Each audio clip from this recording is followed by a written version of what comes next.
एक सुबह फातिमा की आंख खुली तो उसका दिल भारी भारी सा लग रहा था, जैसे कोई अनदेखा वजन उसकी रूह पर चढ़ा हुआ हो। कमरे की हालत देखकर और भी उदासी छा गई। बिखरे हुए कपड़े, पुराने कप, मग्स और सब कुछ बिखरा हुआ। आईने के सामने खड़ी हुई तो उसकी आंखें सूजी हुईं, चेहरा थका थका। दिमाग में एक सोच का तूफान था और अल्लाह से कनेक्शन इतना कमज़ोर कि डर लगने लगा। वो तो रोज़ नमाज पढ़ती थी, रोज़े रखती थी, फिर भी क्यों लग रहा था कि उसकी रूह धीरे धीरे दूर होती जा रही है।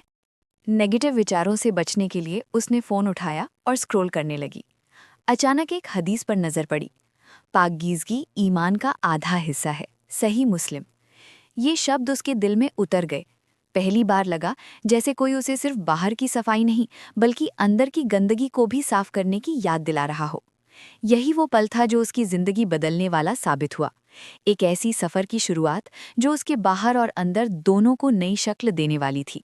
फातिमा ने छोटे छोटे कदमों से शुरुआत की। पूरा गुस्ल करना, बालों को अच्छी तरह धोना और कंडीशन करना, नाखून साफ रखना, कपड़े हमेशा साफ और मैचिंग वाले पहनना, जो मिला वो नहीं बल्कि सोच समझकर। एक दिन उसकी नानी ने उसे देखकर मुस्कुराते हुए कहा, बेटी, वज़ू का पानी सिर्फ मैल नहीं धोता बल्कि गुनाहों और गमों को भी बहा ले जाता है। बाद में फातिमा को पता चला कि वज़ू करने से गुनाह धुल जाते हैं, जैसे हदीस में है कि चेहरे धोने से आँखों के गुनाह, हाथों से हाथों के और पैरों से पैरों के गुनाह पानी की आखिरी बूंद के साथ गिर जाते हैं।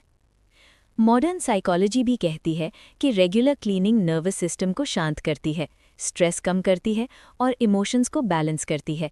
ये सिर्फ रस्म नहीं बल्कि रूहानी रीसेट है। फातिमा ने मिसवाक इस्तेमाल करना शुरू किया। ब्रश के बाद कोकोनट ऑयल से ऑयल पुलिंग। 1 चम्मच ऑयल मुंह में लेकर 5-10 मिनट घुमाना और फिर थूक देना। नबी सल्लल्लाहु अलैहि वसल्लम ने मुंह की सफाई पर इतना जोर दिया कि फरमाया, फरिश्तों को भी मुंह की बदबू नापसंद है, यहाँ तक कि बदबू वाली सांस से जमात में नमाज को मकरूह कहा। इस्लामिक साइकोलॉजी बताती है कि बॉडी का ख्याल रखना सेल्फ रिस्पेक्ट बढ़ाता है। पहले फातिमा का कमरा मेसी रहता, बिखरे मग्स, चेयर पर कपड़े। एक शाम सफाई करते हुए उसे लगा कि दिमाग और दिल दोनों हल्के हो रहे हैं। तब समझ आया कि नबी सल्लल्लाहु अलैहि वसल्लम क्लटर क्यों नापसंद करते थे, क्योंकि आसपास की गंदगी मेंटल क्लैरिटी छीन लेती है।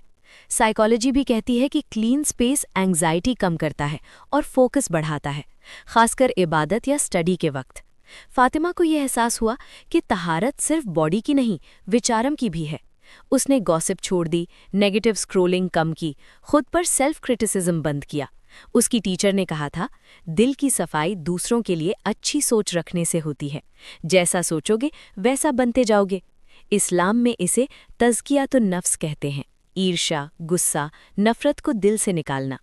फातिमा ने सुन्नत अपनाई, वज़ू करके जगह साफ करके सोना। इससे उसके बुरे सपने कम हो गए, नींद गहरी आने लगी। साइंस भी मानती है कि बेड टाइम रूटीन से बॉडी रिलैक्स होती है, हार्ट रेट कम होता है, बिल्कुल वही जो इस्लाम ने सदियों पहले सिखाया। उसने अपनी ज़ुबान की हिफाजत सीखी, सार्काज़म, पैसिव अग्रेसिव बातें, कड़वे शब्द और गॉसिप से दूर। नबी सल्लल्लाहु अलैहि वसल्लम ने फरमाया, मुसलमान वो है जिसकी ज़ुबान और हाथ से दूसरे मुसलमान महफूज रहें। सही बुखारी और मुस्लिम। जब भी गुस्सा आने पर चुप रहना चुनती तो अल्लाह का करीब महसूस होता।